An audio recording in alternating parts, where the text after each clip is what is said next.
시편 39편 1절에서 3절까지 우리 같이 합독하시겠습니다. 시작. 내가 말하였더니 나의 혀를 조심하여 내 혀를 지키지 아니하리라. 악인이 내 앞에 있는 동안 나는 내 입의 죄가를 물리리라. 내가 침묵하여 덩어리가 되었으며 심지어 선한 것조차 잠잠하였나니 나의 슬픔이 일어나나이다. 내 마음이 내 안에서 뜨거워 내가 묵상할 동안 그 불이 타는지니 그때 내가 혀로 말하나이다. 아멘. 우리 지난주 드렸던 말씀을 잠시 한번 되새기고 오늘 본문에 들어가서 말씀을 드려보도록 하겠습니다. 정죄는 참 우리에게는 익숙한 겁니다. 어떤 측면에서 익숙하냐면 사실 우리가 우리가 애들이 크는 걸 보면 정말 성경이 말하고 있는 행악의 종자가 맞구나 이런 생각이 들 수밖에 없죠. 왜냐하면 뭔가 바른 걸 길들이는 데는 정말 엄청난 에너지가 소요되지만 그러나 우리가 그러니까 배우기를 원치 않는 것이야 애들이 금방 배워서 오지 않습니까? 이게 우리가 저희들이 애들이 사이판 가서 살고 중국 가서 살고 그러다 보니까 생소한 영어를 하게 되고 또 영어를 하다 딱 그치고 갑자기 중국어를 하게 됐어요. 근데 저는 학교에서 애들을 만나니까 그 저급한 언어들을 지금도 모르겠어요. 중국 사람들이 쓰는 말. 얘들은 학교 갔다가 금방 어떤 그런 말을 배워와서 그게 무슨 말이냐 하고 나도 듣고도 모르겠어요. 그래서 아시죠? 애들 먼저 배우는 게 그 욕 같은 것부터 먼저 배운다고. 애들이 늘 글을 쓰니까 그것도 가장 많이 듣게 되고 그 말을 하더라고요.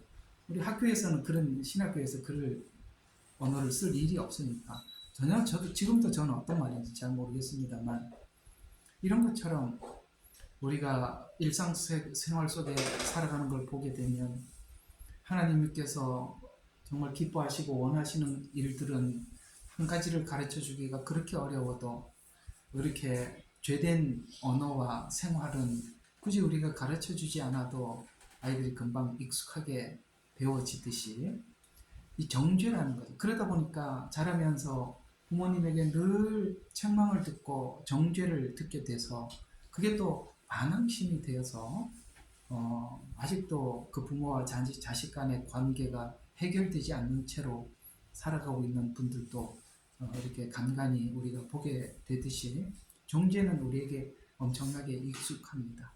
그리고 정죄를 많이 받아왔기 때문에 정죄를 받았을 때 내 마음속에 어떤 갈등이 있었었고 어떤 반항심이 생겼는지 본인이 잘 알면서도 다음 세대에 여전히 정죄를 하게 되고 그러면 그 뻔한 일들을 그대로 계속 반복되는 것이 어쩌면 우리 조상적부터 계속 내려오는 이 정죄, 특별히 우리 한국 정서 안에는 이런 부분들이 강하게 자리를 잡고 있어서 옳은 것을 참아내면서 기다리는 부모나 교육 시스템보다는 빨리 정죄를 하고 그 자리에서 확 돌이키는 것을 눈으로 빨리 확인하고 싶어서 그러다 보니까 더 많이 정죄하게 되고 이런 부분들에 익숙해 있고 또 교회 안에서도 사람들이 기대하는 부분이 뭐냐면 난 지금까지 정죄를 들으면서 고치라는 말만 들었는데 교회는 뭔가 다른 방법, 다른 교육을 통해서 우리를 고치지 않겠나 이런 기대감을 가지고 사실 교회를 오지만 교회도 여전히 보면은 거기에 별 차이 없어서 사람들이 교회 사랑이 없다 하고 떠나가죠. 그 말은 틀린 말이기도 하지만 사실 우리도 부인할 수 없는 이야기인 것은 사실입니다. 그런데 성경은 구약이 앞에 있고 신약이 뒤에 있죠. 아시다시피 구약은 대부분이 하나님께서 말씀하신 신명기를 기준으로 하여서 율법을 기준으로 하여 정죄하고 심판하고 정죄하고 심판하는 일들이 계속 반복되어 왔었습니다. 그리고 난 뒤에 짠 하고 나타나는 것이 신약인데 은혜입니다. 그러니까 은혜를 등장시키기 위해서 그 긴 시간 정죄하고 심판하고 정죄하고 심판하고 그렇게 심판을 받아도 사람들이 문제가 해결 안 되는, 아무리 심판을 해도, 그러니까 우리로 말하면 매를 아무리 대도 해결이 안 되는, 이게 이제 구약이잖아요. 구약을 통해서 하나님께서 우리에게 하고픈 이야기가 뭐냐? 사람은 말로 고쳐지거나 혹은 어떤 정죄, 잘못했다고 지적을 한 것으로 해결되지 않는다. 사람의 마음의 근본이 변화되기 위해서는 사랑, 은혜. 여러분 성경에 보면 이 사죄의 은총은 정죄를 알아야 사죄의 은총을 이해를 하게 되죠. 그렇죠? 죄를 모르는데 용서라는 말 자체가 의미가 없어요. 그러니까 죄를 아는 사람에게 용서의 의미가 있죠. 여러분 그 유명한 사건 현장에서 가늠하다 잡혀온 한 여인 이야기 여러분 기억하시죠? 그때 예수님께서 죄 없는 자가 돌로 쳐라라고 했을 때 사람들은 다 양심의 가책을 받았어요. 여러분 율법대로라면 쳤는데 양심의 가책을 받으니까 자기도 상대방을 정죄할 자격이 안 된다고 생각하기 때문에 돌을 내려놓은 거예요. 아시겠어요? 양심의 가책을 받을 때만이 남을 정죄하지 않아요. 근데 사실 남을 정죄하고 있다는 것은, 남을 판단하고 있다는 것은 사실 나에게 아직도 뭐가 있냐면은 내가 정죄감이 있다. 그리고 나를 내가 숨기고, 그러니까 내가 내 양심에게 솔직하지 않다는 증거입니다. 공감하시면 아멘 하세요. 그렇죠. 자기 자신의 양심에 솔직하지 않기 때문에 남을 정죄하는 거고, 자기 양심에 솔직해지게 될 때 타인에게 뭐라고도 어떤 말도 할 수 없는 게 우리라는 거예요. 그래서 예수님이 그러시죠. 사람들이 너를 정죄하더냐? 라고 물었을 때 하지 않았습니다. 근데 왜 하지 않았는지 그 여인은 몰랐습니다. 성경에 기록되어 있죠. 양심의 가책을 받아 라는 말을 적었기 때문에 그들이 그렇게 돌을 내려놨던 거구나 이렇게 이해를 하게 되죠. 근데 진짜 정죄할 수 있는 분은 오직 한 분밖에 없죠. 근데 예수님께서 나도 너를 정죄하지 않겠다 라고 하면서 용서를 선언합니다. 이게 지금 이 여인은 어떤 걸 경험했을까요? 정죄를 통해서 용서를 경험한 겁니다. 제가 하고 싶은 얘기가 그 부분이에요. 우리가 충분한 정죄가 필요한 이유는 용서의 크기를 내가 담아야 하기 때문에. 그러니까 용서의 크기를 담을 때 오늘 여기 40편, 그러니까 39편에 있는 이런 형태로 우리의 신앙의 형태가 나타난다. 도대체 이게 어떤 형태로 나타나는지 한번 보자 이 말이에요. 아까 돌을 던지려고 했던 사람이 뭐 했다고요? 돌을 던질 수 없었다 라는 말을 오늘 이게 침묵이라는 말로 변형해서 우리에게 설명을 해주는 거예요. 여기까지 이해가 가셨어요? 네. 왜 말을 남에게 정죄하지 못하냐? 왜 침묵하느냐? 내가 정죄할 자격이 없다는 것을 알 때. 그래서 침묵이라는 것이 억지로 하는 훈련은 사실은 육체에 도움은 될 수 있어도 진정한 침묵은 내가 나를 하나님 앞에서 엄청난 죄인이라는 것을 알 때 그때서야 정말 여러분과 저는 진정한 침묵을 할 수 있는 것입니다. 아시겠어요? 앞에서 하는 침묵은 억지로 몇 번 하는 것에 불과해요. 그러나 진정한 침묵은 내가 어떤 죄인인지, 그래서 누가 재미있는 그 우스갯말로 그런 이야기를 합니다. 지나가다 돌을 보면 무슨 생각이 드냐? 자아발견이라고 이야기하라. 돌을 보면서 그것이 나다 이렇게 생각을 해라. 그런 이야기를 합니다. 갑자기 느닷없이 생각이 나서 한마디 했지만, 자아발견 어디서 하는 겁니까? 정죄와 용서 사이에서 자기를 발견합니다. 여기서 우리가 시작하지 않는, 그게 바로 십자가잖아요. 십자가는 우리를 정죄할 수 있는 하나님께서 정죄하지 않으시고 그 죄를 다 안고 간 거잖아요. 그러니까 거기서 우리 모든 것이 변화가 시작되는 것입니다. 그래서 저번 주에 이스라엘 백성들이 계속 정죄하고 또 죄를 짓고 이런 일들이 광야에서도 반복했고 사사기에 들어가서도 가나안 땅을 점령하고 이제 자유의지로 이제 그들이 그러니까 자유의지를 통해서 죄를 정복할 수 있는, 그러니까 그게 충분히 주어졌던 이유가 뭐냐면, 여러분 구약에 보면 하나님께서 계속 이런 이야기를 하세요. 이스라엘 백성들이 죄를 지을 때마다 나는 너를 애굽에서 꺼낸 여호와다라고 이걸 계속 주장을 하시거든요. 그러니까 애굽에서 꺼낸 여호와이기 때문에 이렇게 해라 라고 얘기했습니다. 그러나 이걸 에레미야서에서는 이렇게 이야기합니다. 이거 왜 이스라엘 백성이 그 말을 안 들었느냐? 남편이 되어서도, 그러니까 계명을 줬다는 거예요. 남편으로서 명령을 하듯이 그렇게 해도 그들이 계명을 듣지 않았다, 이렇게 말씀하고 있죠.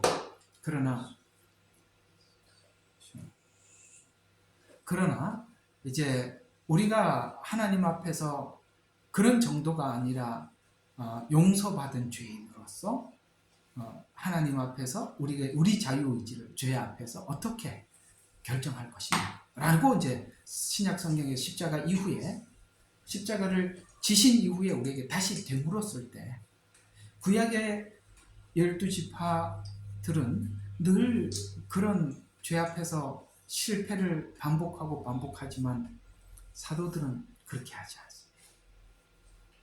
12사도 어떤 차이가 있던 겁니까? 용서라는 거기. 아시겠습니까?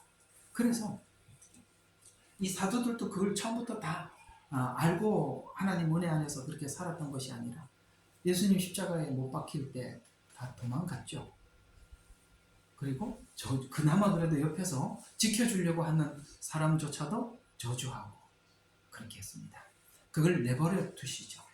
그 내버려 두고 자기 실체를 확실하게 보게 하고, 그렇죠? 그 이후에 정말 마치 아까 말씀드렸던 그 현장에서 가늠하다 잡혀온 여인처럼 그 부끄러움을 다시 한번 느끼게 해서, 용서받은 죄인에 뭐가 함께 있어야 되냐면 정말 부끄러운 죄인이라는 것도 함께 있어야 되는 거예요. 그러니까 부끄러운 죄인이 용서받았다, 이걸 아셔야지 나는 그냥 용서받았다 이런 정도로는 우리가 뭘 아무것도 할 수 없는 거겠죠. 그래서 사도들이 그걸 뼛속 깊이 경험하게 하고, 이제 사도행전에 가서 보게 되면 이 사도들의 삶은 그야말로 이 사복음서와 너무나 다른 그런 인생을 살아가는 것입니다. 그러니까 이런 측면에서 우리가 보게 될 때, 여러분과 제가 늘, 저는 하나님의 말씀을 전하고 있습니다만 내심 설교자의 간절한 바람이라면 여러분들이 제가 여러분에게 전하는 이 십자가 복음이 늘 여러분 마음에 양심을 때리기를 원하고, 또 그것이 여러분의 삶을 그리스도 안으로 인도하기를 간절히 바라는 이 마음, 이것이 설교자의 마음이지 않습니까? 미국에 참 유명한, 지금은 참 유명해진 목사님 한 분이신데 그 이름은 잘 모르겠어요. 제가 이름 못 외운 거 아시죠? 어떤 목사님이 목회를 하시다가 성도들이 그렇게 복음을 전하고 이렇게 해도 누구도 일절 변화되는 모습이 보이질 않아서 자살을 결심한 적이 있었어요. 물론 이제 좋게 들어달라는 얘기예요. 그만큼 자기 자신에 대해서, 그 자기 목회에 대해서 너무나도 뭐라고 해야 될까? 너무나도 자괴감이 들어서 그럴 정도까지 생각을 한 적이 있었어요. 그리고 그 깊은 절망 속에서 다시 일어나셔서 그는 하나님 앞에 다시 이렇게 목회를 하게 되고, 지금은 많은 사람들에게 참 영향을 끼치는, 그러나 그가 그 사람들에게 영향을 끼치기까지는 사실은 자기 자신은 거기까지 가본 적이 있었던 것입니다. 이 설교자의 자괴감과 슬픔이 뭔지 아시겠죠? 이렇게 맨날 전에도 똑같은 얼굴을 여러분들 하고 계시면 야, 이거 진짜 내가 지금 잘못 전하는 건가 이런 생각이 들기도 하고, 나는 자격이 없구나 이런 생각이 들기도 하는데, 그래도 저를 계속 하게 하는 것은 여러분들의 달라지는 얼굴들을 보면서 또 소망을 가지고 그래도 열심히 준비하고 또 외치고 이렇게 해봅니다. 참 그러다 보면 내가 참 이 목회를 잘하고 있구나. 뭐 이런 소리 하다 보니까 이게 녹음기 누르지도 않고 하고 앉아 있었네. 나중에 이걸로 한번 해볼게요.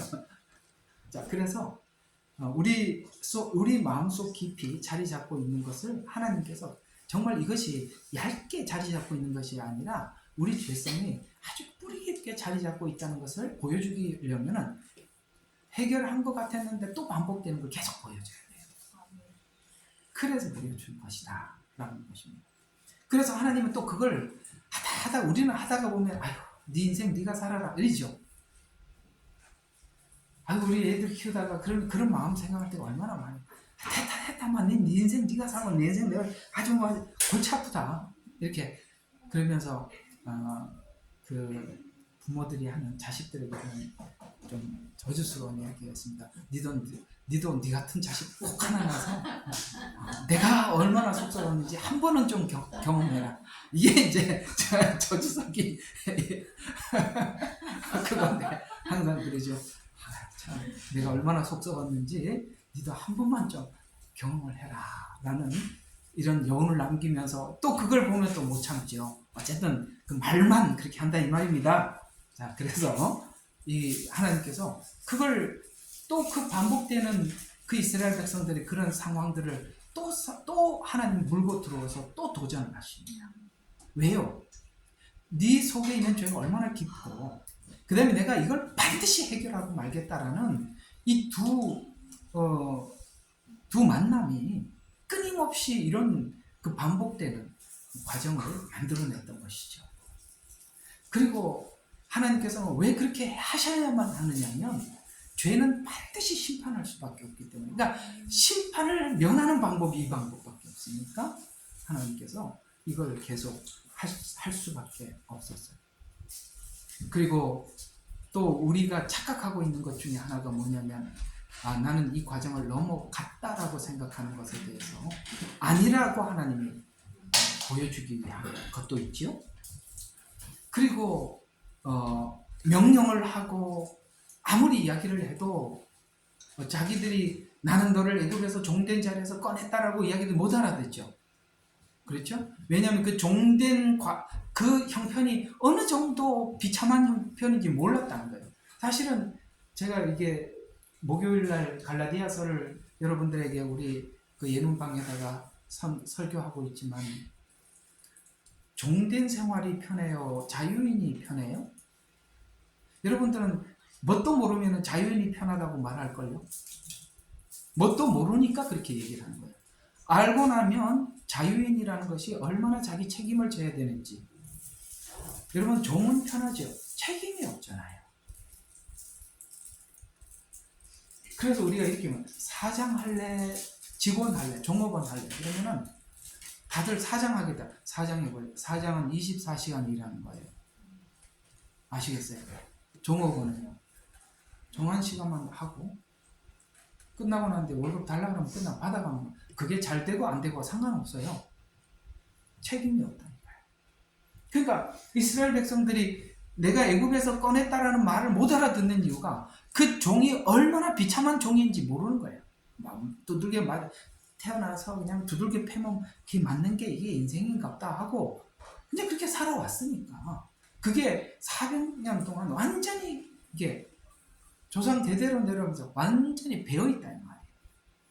그런데 하나님이 주신 자유라는 말은 자유라는 말 속에는 뭐가 들어가 있냐면 우리 자유의지를 하나님 앞에 드리는 거예요. 그게 자유예요. 마음대로 사는 게 자유가 아니라 내 마음을 하나님 앞에 드리는 거예요. 그래서 너는 내 자녀다. 나의 유업을 이을 자다. 내가 너에게 준 것을 다스리고 통치해야 될 사람이다. 근데 그걸 선악과 먹는 것으로 다 빼앗겼잖아요. 다 다스릴 수 있었는데 다스림을 빼앗겼죠. 그 빼앗기고 도리어 그 다스려야 될 대상으로부터 지배를 받고 사는데도 그게 얼마나 비참한 상태인지 모르는 거예요. 이게 성경에서 말하는 죄의 노예로 사는 것이 우리에게 얼마나 비참한 현실이라는 것을 사람들이 모르니까 아무리 그렇게 얘기해도 모르는데 말라기까지 와서 그야말로 하나님과 이스라엘 백성들 사이가 이렇게 갈라지면서 마치 말라기는 딱 어떻게 상상을 하면 되냐면은 지금 그 가정법원 앞에 와서 부부가 이혼 도장 찍고 자 마지막으로 난 이제 남편이 아내에게 고백하는 거예요. 나 너 사랑했어. 그러니까 이제 아내가 이렇게 얘기하는 거죠. 언제 사랑했는데? 이게 말라기예요. 그러니까 이혼 도장 딱 찍기 직전 이게 말라기란 말이죠. 지금까지 쭉 살아왔던 하나님과 관계했던 이스라엘 역사가 말라기에서 갈라지는 것으로 끝이 나. 하나님께서는 400년을 침묵하시죠. 이 침묵기는 굉장한 의미를 가지고 있습니다. 하나님이 섭섭해서 말을 안 하는 게 아니라 이 400년은 과거의 다니엘에게 예언서에 예언했던 예언이 성취되는 것을 눈으로 확인하고 하나님은 말을 선지자들을 통해서 말은 하고 있지는 않았지만 그 예언을 이루면서 하나님이 일하시는 것을 사람들에게 뒤로 보여주고 계셨던 거예요. 그럼 이 예언이 이렇게 성취되었다면 진짜 기다리고 있는 예언 누구죠? 메시아 오지 않을까? 기다렸어요. 주님이 오셨어요. 그래서 바깥 아웃사이드에 있는 예언이 이루어지는 것은 메시아인 예수 그리스도의 메시아 출현을 믿게 하기 위해서 바깥에 역사를 완성해 가시죠. 이해가 가세요? 네. 우리에게 기적이 일어나는 것은 예수 그리스도의 복음을 보게 하기 위한 것이죠. 그게 똑같은 이치예요. 그래서 예수님께서 아무도 모를 때 따라다니던 제자들도 모를 때 홀로 십자가에 죽으셨죠. 나중에 성령님이 오시자 그게 다 뒤집어져 버리고 사람들이 완전 뒤집어져 버리는 겁니다. 우리는 하나님과 헤어지기도 했고 오셨을 때 알아보지도 못했고 그렇죠? 예수님을 십자가에 못 박으라고 외칠 때 저주하면서 자기도 도망갔던 우리들을 주님은 아무도 예수님을 동조하지 않을 때 홀로 그 길을 가셔서 그 일을 다 이루어 놓고 부활하시고 그들에게 기쁨을 안겨주죠. 그 감격. 여러분 왜 그토록 가장 저 아래 절망까지 가서 하나님은 그 영광의 빛을 저 먼 곳에 저 높은 곳에 띄워놨는지 이 간격은 우리가 메울 수가 없어서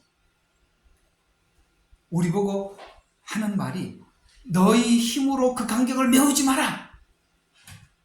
아예 그 근접할 수 없는 저주하고 떠나간 우리와 어디에요? 정말 상상도 할 수 없었던 천사도 흠모할 만한 놀랄 만한 이런 구원을 이루시고 우리에게 찾아오셔서 만나 주셨을 때 폴 오셔 목사님이 그 얘기를 이렇게 합니다. 우리가 주님을 만났을 때 마치 기차와 부딪힌 경험을 하는 것 같아요. 너무 충격이 크니까. 그래서 나 같은 죄인 살리신 주은혜 놀라와. 그죠? 잃었던 생명 찾았고 이 말을 구약에서는 몰랐다 이 말이에요. 잃었던 생명 찾았고를 몰랐단 말이에요. 생명을 얻었네. 이 말을 우리가 눈물을 흘리면서 하나님 앞에 감격스럽게 해서 이제는 우리 뭐까지? 우리 양심에까지 더 이상 이 양심에 숨길 수 없는 죄 여기까지 하나님 앞에 다 꺼내놓고 주님은 나의 주십니다 라는 고백을 그저 입으로 받는 것이 아니라 가슴으로 받도록 하나님이 그 작업을 하기 위해서 뭐부터 시작했다? 정죄부터 시작했다. 오늘 이 정죄 주제가 정죄예요. 그래서 정죄라는 것이 우리가 볼 때는 듣기 싫은 이야기 같아 보이지만 이런 정죄라는 것 없이 은혜를 설명할 수 있다는 건 말도 안 되는 겁니다. 어떻게 정죄를 모르는데 은혜를 설명합니까? 우리가 예수님을 영접하고 난 뒤에 느끼는 것 중에 하나가 뭐냐면 나는 죄로부터 돌아서겠다고 그렇게 하나님 앞에 눈물 흘리고 콧물 흘리고 나 이제 진짜 하나님 앞에 올바로 살겠어요 이렇게 고백해놓고 보면은 어떻게 그렇게 살고 계세요? 안 되죠? 아이고 보면 이스라엘 백성들하고 여러분하고 뭐가 차이가 있냐 이 말이에요. 애굽에서 나왔을 때 얼마나 좋았어요.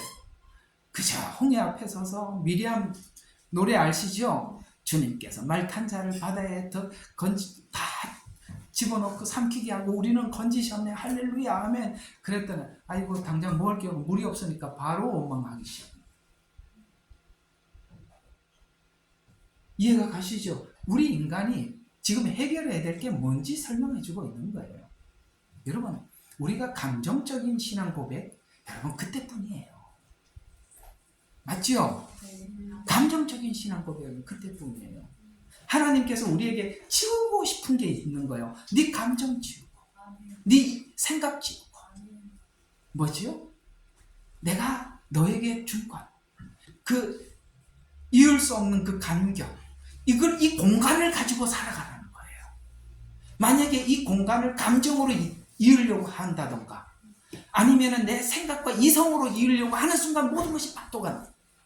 그걸 계속 깨트려서 근접할 수 없는. 제가 이 이야기 자주 했잖아요. 여러분 기차 레일이 2개가 있어요. 그래서 이쪽 레일이 저쪽 레일을 보고 야 우리 따로 갈 필요 있나? 같이 가자. 둘이 만나는 순간 끝나는 거죠. 그는 종착역까지 따로 가야 돼. 아시겠어요? 만날 수 없는. 우리는 만나면 좋죠. 하나님은 만나주지 않아요. 고난과 은혜가 같이 가야 돼요. 둘 중에 하나만 사라지면 좋겠는데 하나님은 안 없애더라는 것이죠. 그래 그 이야기 오늘 내일은 욥기에서 한 번 더 다뤄보려고 합니다. 자, 내일 보도록 하고 자 오늘 좀 들어가 봅시다. 그래서 성도들이 죄를 지을 때 하나님의 공의의 말씀에 따라서 징계를 받죠. 하나님의 공의 때문에 징계를 받습니다. 징계를 받는 과정에 여러분 징계를 받는 것도 고통스러운데 꼭 그 시간에 요런 나하고 그 원수된 인간들이 또 득세를 해요. 참 이게 엎친 위에 겹쳐요. 그죠? 집에 가도 지옥인데 밖에 나가도 지옥이야. 어디 가도 지옥. 그죠? 사람이 어디 집에라도 들어오면 집에 사람들이라도 편하게 해주면 좋은데 그죠? 밖에 나가도 진짜 힘들고 집에 오면 더 괴롭고. 그래서 이 괴로워서 사람들이 술집에 가는 거예요. 여러분들은 교회 온 거.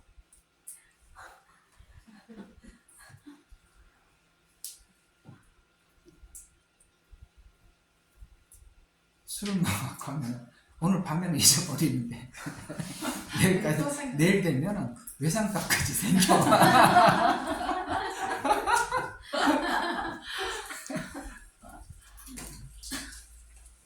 자, 그래서 악인들의 험담도 듣게 되고 내가 하나님이 고통을 주셔도 영과 혼과 육까지 영까지 고통을 받는다는 것은 너무너무 힘든데 하나님이 알아주질 않아. 그게 더 미치는 거예요. 맞죠? 예. 이게 영적 고독이거든요. 하나님은 거의 평생을 말하지를 않아. 그냥 계속 그 얘기만 한대요. 내가 너에게 보여주는 증거는 십자가다. 뭐 얘기하면 십자가 말고 딴 거 없어요. 그거밖에 없다. 제가 계속 그것만 얘기해 주시는 거예요. 그래서 험담을 듣고 고통을 경험해야 우리가 죄를, 그래서 하나님께서 몰아붙일 때는 안팎으로 몰아붙여서 숨 쉴 틈이 없어요. 욥기 보세요. 그 욥이 갔던 길을, 이렇게 욥기와 같은 길을 초대하는 사람은 수준 있는 사람들이야. 아마도 여러분들은 욥기 같은 말을 들어야 되기 때문에 저희 교회를 다니고 있을 겁니다. 못 알아듣는, 이 말 못 알아듣는 사람들은 정말 싫습니다. 못 알아듣죠. 내가 딱 계산해갖고 산수 수학적으로 딱 계산해갖고 이렇게 구원받는다, 이렇게 하면 저주받는다, 내가 딱 다 알고 있는데, 아니 왜 이렇게 복잡해? 복잡해요. 그냥 단순하게 믿고, 내가 언제 한번 누구에게 물었습니다. 성경이 이렇게 복잡해, 왜 이렇게 복잡해요? 그 뒤에 하는 말이, 예수 믿으면 천국 가는 거 그것만 알면 전부 아니에요? 그러더라. 우리 아들이 그랬어요. 네? 아들 아는 사람. 아는 다른 사람. 그래. 당신은 몰라서 그래. 그랬더니, 얘야, 그게 아니고 많이 해야 된다. 그랬더니, 아이고 골치 아프대. 옛날에, 요즘은 잘 듣는데 옛날에는 단순해서 우리 사실 알고 싶지 않아요. 그냥 사람들이 두 개를 가지고 사는 거예요. 어떻게 두 개를 가지고 사는지 아세요? 예수 믿으면 천국 간다는, 이거는 놓지 말자. 그거는 꼭 붙잡고 가자. 근데 혹시나 누가 그렇게 하다가는 지옥 가요를 하면 막 야단쳐요. 알겠어요? 이거는 놓으면 안 되거든요. 근데 저같이 설명을 하면 골치 아프다는 거예요. 그게 아닌데, 이게 맞는데 자기는 모르니까 좀 덜 당해서 좀 더 생각을 해야 돼요. 아시겠어요? 성경은 자꾸 그래서 우리 보고 생각해봐라, 생각해봐라, 이런 얘기를 계속 반복하는 거예요. 생각해봐라. 그래서 계속 봐요. 그래서 이제 우리가 성도들 입장에, 이제 우리가 성도가 된 우리들로는 이제 이 정죄가라는 것이 정말 큰 일을 한다는 걸 아셔야 돼요. 이 정죄가 굉장히 큰 일을 하게 되는데, 자, 성경에 보면 그리스도 예수 안에는 정죄함이 없나니라는 말이, 여러분 로마서 7장에 나온다. 앞에 다 복음을 설명하고 그리스도 예수 안에는 정죄함이 없나니, 아까 현장에서 간음하다 잡혀온 여인에게 예수님께서 나도 너를 정죄하지 않는다고 했잖아요. 이게 정죄함이 없다는 거예요. 그러면 정죄는 심판을 위해서 정죄하는 것이라면 그리스도 예수 안의 정죄는 무엇을 하기 위함일까요? 나를 교정하기 위해서 정죄하는 거예요. 이게 다르다 이 말이에요. 아까 내가 예수 믿으면 천국 간다라고 그렇게만 이해하고 있으면, 아까 내가 이런 말을 하면 벌쩍 뛰는 거예요. 그래서 많이 배워야 된다는 거예요. 단순한 이야기가 아니라는 거예요. 그리스도 예수 안에는 정죄함이 없나니라는 이 말을, 우리가 이 여인이 앞으로 살면서 가늠했을까요? 안 했지요. 돌을 던지려고 하다가 돌을 내려놨던 사람들이 앞으로 그 문제 앞에 섰을 때 어떻게 했을 것 같아요? 바로 그겁니다. 하나님께서 우리에게 알려주고 싶어 하시는 것이 뭐냐면, 우리를 향해서 지신 십자가의 크기를 알기를 원하는 거예요. 그래서 에베소서에 보면은 뭐예요? 하나님께서 지혜와 계시의 영을 주셔서 너희에게, 하나님께서 우리에게 하신 일이 무엇인지, 그 다음에 하나님께서 우리에게 주시고자 하는 그 유업이 무엇인지, 너희들을 위해서 준비하고 있는 게 뭔지, 그걸 알기를 원한다는 거예요. 그러니까 그걸 알기를 원하니까, 그걸 모르는 사람에게 알아라 한다고 알아지는 게 아니니까, 우리가 정죄받을 일을 할 때 하나님 내버려 두셨다가 정죄를 제대로 하는 거예요. 제대로 해서 두 번 다시 그 죄의 크기가 얼마나 큰지, 마음에 두고 다시는, 예수님 뭐라 그랬어요? 다시는 죄를 짓지 말라. 이 말에 깊게, 마음속 깊이, 내 죄가 깊었던 것만큼 그 깊은 곳까지 이 말을 집어넣어서 두 번 다시 우리 자유의지가 그 죄 앞에서 스스로 돌아서게끔, 하나님 얼마나 우리를 높여놨는지 아시겠어요? 로봇처럼 칩 하나씩 넣으면 얼마나 좋아. 그죠? 그냥 하나님 조정하는 대로 살면. 우리의 자유의지를 이렇게 바꾸는 것은 우리를 그만큼 존중하는 겁니다. 이게 존중이라는 거 아시겠어요? 힘 있는 사람이 힘 없는 사람 교육을 어떻게 시켜요? 명령해 주고, 군대식으로 시킬 거 아니에요. 그죠? 군대는 무슨 인격이 있어요? 돌진 앞으로 가야죠. 그건 뭘 사랑해서가 아니라, 미국 군인들 인터뷰를 하는데 재미있더구만요. 당신 왜 군대 와서? 미국은 군대 제대하면 아시죠? 사회 나가서 많은 가산점이 있는 거. 이렇게 물어보니까 가산점 때문에 왔어요. 또 누구는 할 일이 없어서 왔어요. 월급 받으러 왔어요. 나라를 사랑해서 온 사람 아무도 없고 다 그렇게 왔어요. 힘 있는 사람이 힘 없는 사람에게 명령을 하면 명령을 받는 사람의 마음은 그래. 그러나 하나님께서 왜 죄를 그대로 두게 하고 그 죄의 깊이를 깨닫게 해서 용서하시느냐? 우리 마음을 바꾸는 거예요.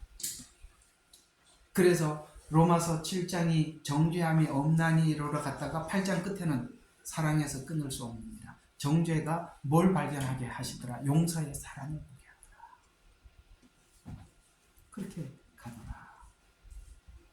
그래서 그런 의미에서 성도들이 하나님으로부터 받은 정죄는 중요한 역할을 하고, 또 징계의 중요성은 그 결과를 생각해 보면 이 징계가 아무 일도 안 하는 것이 내 자존심을만 긁어놓는 것이 아니라 가치 있는 일을 해 간다는 것을 우리가 알 수 있어요. 그래서 이 본문은 징계를 받는 과정에서 이 다윗이 자기의 심경을 우리에게 다 밝혀서 시편으로 남겨줌으로써 지금 성도들이 받는 징계가 왜 어떤 과정을 거치고 또 어떤 결과를 만들어낼지를 자기가 경험한 것을 시편에 그대로 수록함으로써 징계를 기뻐해라, 달게 받아라.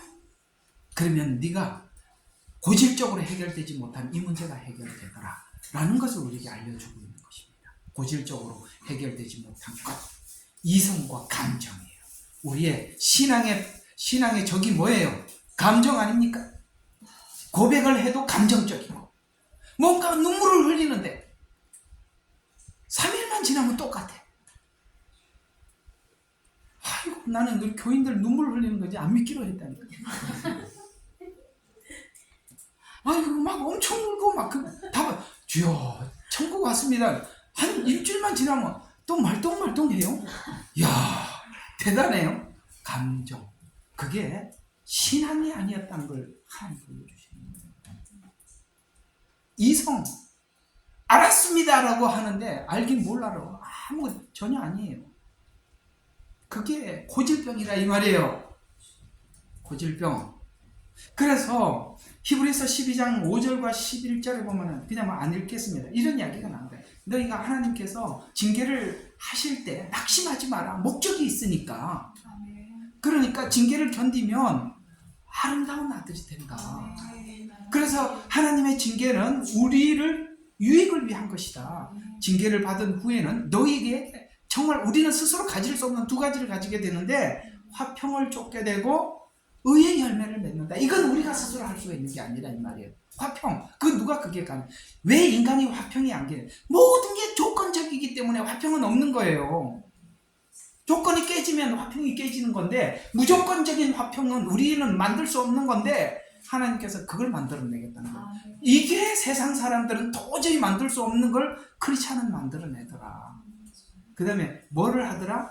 의의 열매를 맺더라. 그 의가 그냥 바깥에 있는 의가 아니라 내 안의 의가 되어서 하나님 앞에 옳은 걸 옳게 선택할 줄 아는 의가 내 안에 이루어지더라. 옳은 걸 옳게.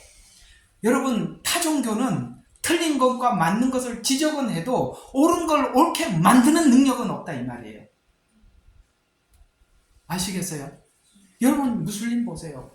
얼마나 규칙적이고 율법적입니까? 그러나 옳은 걸 옳게 못하지요. 기독교만이 그걸 할 수 있단 말이에요. 사람과의 관계, 자신과의 관계를 하나님께서 해결하신다. 그래서 징계를 받을 때 이게 뭐예요? 징계받을 때 지친 무릎, 아까 낙심하지 말라 그랬잖아요.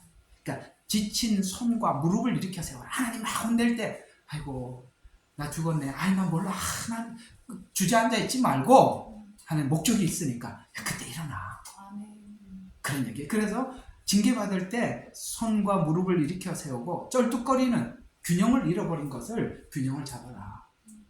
라고 그래서 거룩함과 화평함의 균형을 맞춰라. 그때 그 뒤에 이상한 사람이 딱 등장해요. 바로 연이어서 에서가 갑자기 등장을 해요. 그죠? 히브리서에. 예를 들어도 이 사람 예를 딱 가지고 들어오면서 이런 이야기 합니다. 징계는 은혜인데 에서는 배고픔을 위해서 이게 오늘 이대로 표현하자면 그 앞에 연결하면 징계에서 오는 은혜를 거절하여 후회하는 인생을 살았다. 오케이? 사실 에서는 자기가 자기에게 솔직했었어야 했어요.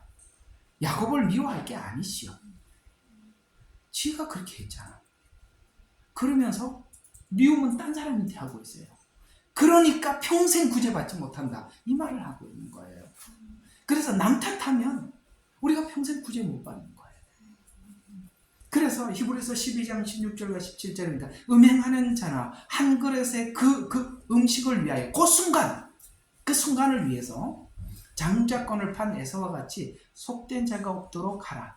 너희가 아는 바와 같이 그 후 그가 축복의 유업을 받으려고 했을 때 거절당해서 눈물로 간절히 구하였지만 뭐를 하지 못했다? 회개할 기회를 얻지 못하였느니라. 여러분, 우리가 하나님께서 징계를 하실 때 일어서는 사람은 믿음이 있는 사람이에요. 그런데 징계를 하실 때 하나님도 섭섭하고 목사님도 섭섭하고 사모님도 섭섭하고 아무개도 섭섭하고 맨날 그러고 돌아다니면 그게 에서예요. 자기 문제인데 왜 남 탓하고 사냐. 그래서 그가 기회를 얻지 못했지 않았느냐 이렇게 얘기를 하고 있습니다. 이게 에서 이야기하고 같이 연결됐다는 걸 아셔야 돼요. 그래서 오늘 1절과 3절까지는 합시다. 그래서 오늘 이 다윗의 참회 시를 보면 하나님께서 이 38장하고 9장이 연결이 되어 있다고 했잖아요. 38장은 자기가 지금 하나님 앞에 징계를 육체적인 질병으로 받고 있는데 그것이 무슨 문제 때문에 자기가 그렇게 하나님이 자기를 징계했는지 알았다 그랬죠. 그래서 그 징계를 하나님 앞에 받고 난 이후에 자기에게 무엇이 해결되었는지를 오늘 1절과 3절에서 이야기해요. 그래서 오늘 1절, 3절 꼭 봐야 돼요. 그래서 이 전체를 쭉 보면 1절과 3절은 악인 앞에서 말을 삼가 굉장히 중요해요. 뭘 배웠어요? 우리가 해결 안 되는 걸 보고 해결했다는 거예요. 악인 앞에서 조차도 말을 삼가려는. 아까 히브리서 12장대로 표현하자면 거룩함과 화평함. 우리가 침묵할 때 거룩을 지킬 수 있고 화평을 지키는 거예요. 그걸 했다라고 시인은 심경을 밝혀주고 3절과 6절에 보면 인생의 종말과 연한의 한계를 인식했다. 네. 저번 주에 말을 많이 했죠. 이 부분은 사람이 죽을 고비, 죽음의 자리에 갔을 때 뜻하지 않는 엄청난 그 상황을 맞이했을 때 사람이 자기 인생을 돌아보게 된다라고 말씀을 했었습니다. 그 다음에 7절과 13절에 보니까 현재 당하는 징계는 정당하다라고 받아들여. 받아들여. 이게 중요해요. 받아들여야 돼. 이거 내 문제. 받아들여야지. 아직도 가서 싸울 태세를 가지면 받아들이시고 있는 게 아니에요. 평생 거기 머물러 있는 사람이 너무 많아. 늘 보면 남의 탓이야. 그러면 우리는 답이 없어요. 맞죠? 자, 그러면 38편과 같이 오늘 이 본문은 참회시에 속하는데 바세바와 가늠한 하나님께서 육체적인 질병을 주죠. 그래서 그 징계로 건강이 악화된 상태이고 참회하였던 것이 38편이고 정신적인 고통으로 구원을 하나님 앞에 보죠. 그래서 주여 구원해 주십시오 라는 말로 끝이 났었죠. 그래서 죄와 질병으로 허무한 삶을 살다 죽어가는, 그렇게 질병으로 인해서 점점 죽어가면 어떻게 됩니까?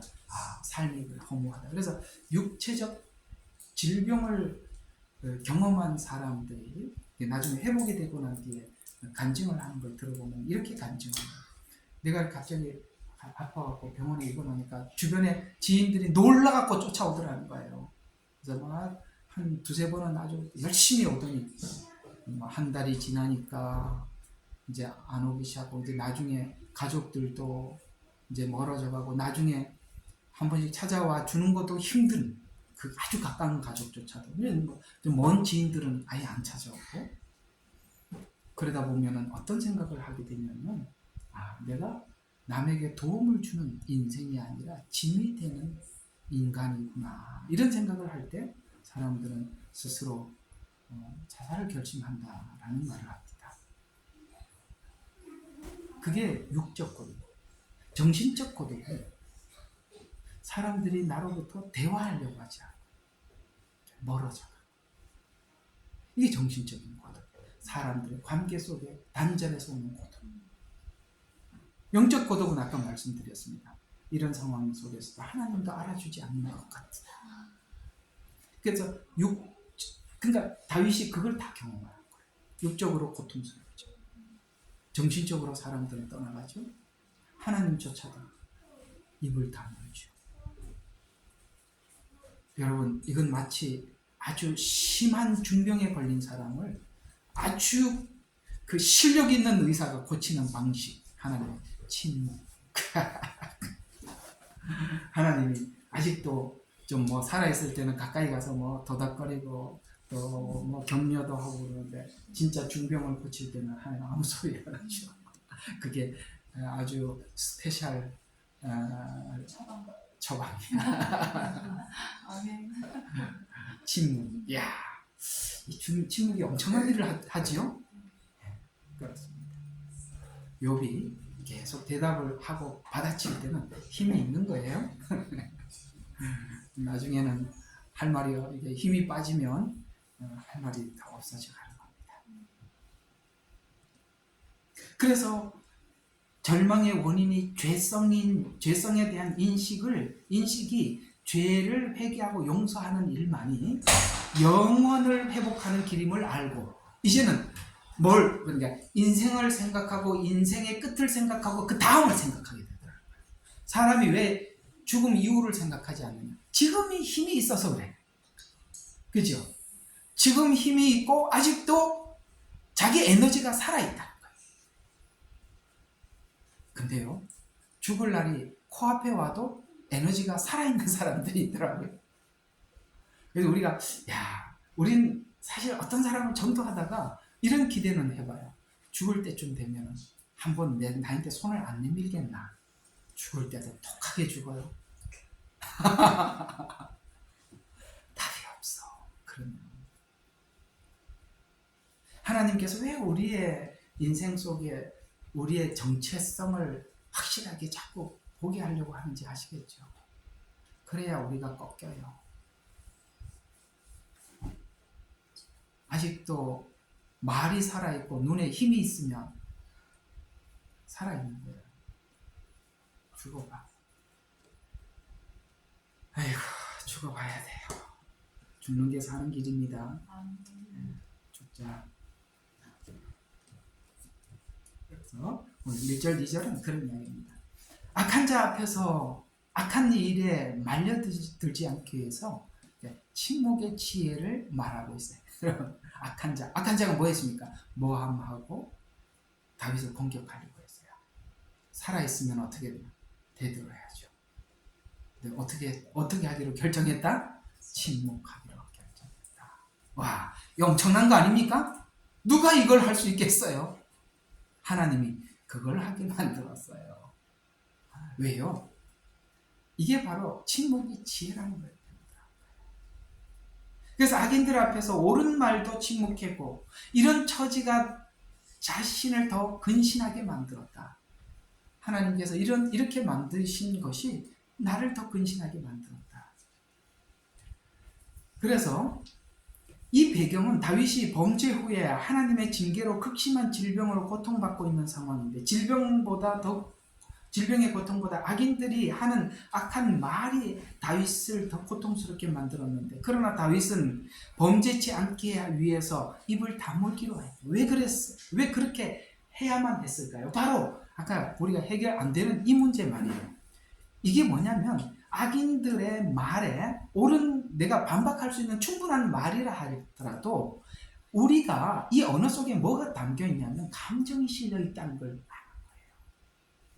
공감하시죠? 내가 늘 그 사람을 좋게 봤어요. 그러면 그 좋게 본 감정을 가지고 이야기를 해요. 틀렸는데도 남들한테 변호해주고 있어요. 근데 내가 평상시에 감정이 안 좋으면 그 사람이 아무리 옳아도 어떻게 하든지 흠을 찾으려고 그래요. 우리 인간의 그 언어 속에 감정이 담겨 있다는 것을 알면서도 여러분 우리가 평생 못 해결하고 살아왔잖아. 나중에 나이가 들으면 굳어져. 더 이상은 포기해버린단 말이야. 그걸 하나님이 해결하다. 하나님이 어디까지 도전하고 있는지 아시겠습니까? 우리의 어떤 부분까지. 전 하나님의 도전이 무섭습니다. 대단합니다. 이런 것까지 하나님께서 싸움을 걸고 들어오신다는 거예요. 알면서도 해결 안 되는 부분들 아닙니까? 그렇죠? 그래서 다윗이 뭘 하기로 했다? 입 다물기로 했다. 그래서 상한 감정으로 말을 시작하면 자기 감정대로 말하는 거예요. 근데 이걸 감정을 조절하려고 그러면은 내가 언어학자들 하는 말을 들어봤거든요. 언어학자, 성경에 야고보서가 그랬잖아요. 혀는 길들일 수 없다고. 짐승은 길들인데. 우리 집에 여기 닭 훈련 잘 됐던데요? 야, 이 닭도 훈련이 되더만요. 근데 혀는 안 된대요.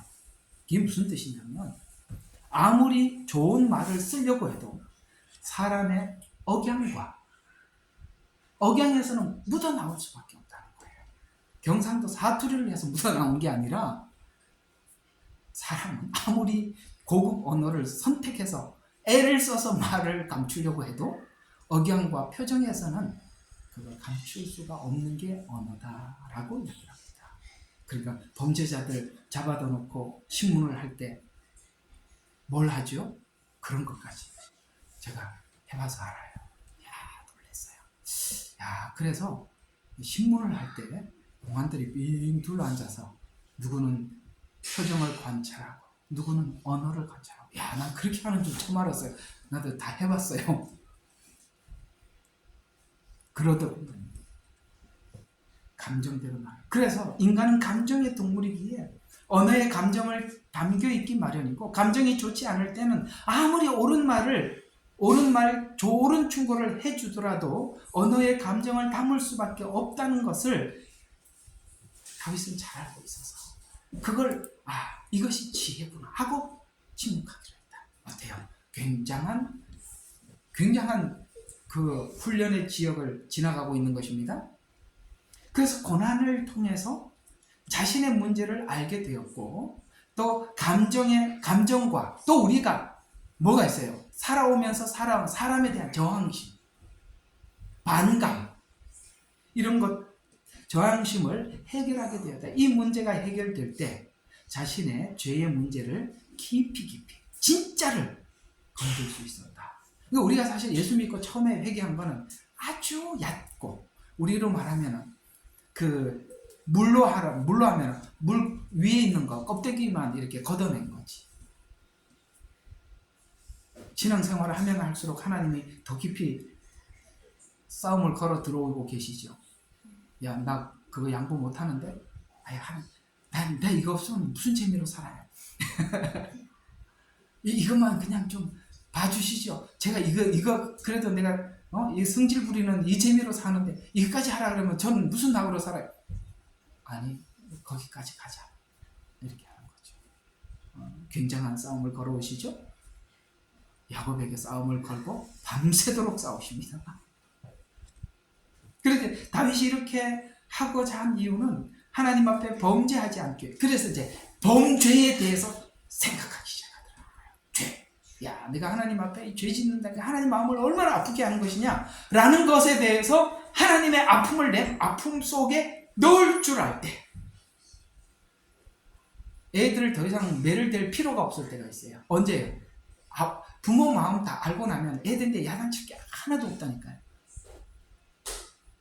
애들이 어떤 생각을 하냐면은 내가 이렇게 하면은 엄마 아빠가 얼마나 슬플까 이런 생각하는 애들은 더 이상 얘기할 게 아무것도 없다니까요. 누가 많이 맞아요? 뺀질한 놈 계속 맞아도 안 돼. 그래서 누가 매를 안 맞아요?